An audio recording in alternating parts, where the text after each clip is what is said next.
বেশ কিছুদিন পরিচর্যা করার পরে আলহামদুলিল্লাহ এখন মরিচ গাছের ব্যাপক ফলন হচ্ছে। এরকম ফলন এখন দিতেই থাকবে, আর কোনো সমস্যা নেই।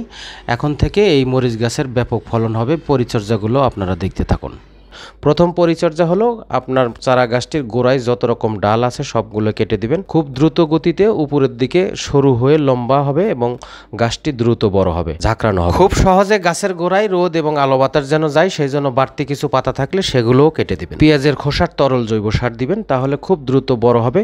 পেঁয়াজের খোসার তরল জৈব সার 7 দিন পর পর দিতে পারেন, তাহলে খুব দ্রুত গতিতে বড় হবে। এবং টবের মাটি যেন অতিরিক্ত রোদে গরম না হয়, সেই জন্য টবের চতুর্পাশে অন্যান্য গাছ লাগাতে পারেন, যেমন পুদিনা পাতা, কলমি শাক, এগুলো। পেঁয়াজের খোসা ভিজানো পানি খুবই তরল জৈব সার হিসেবে একটি শক্তিশালী জৈব সার।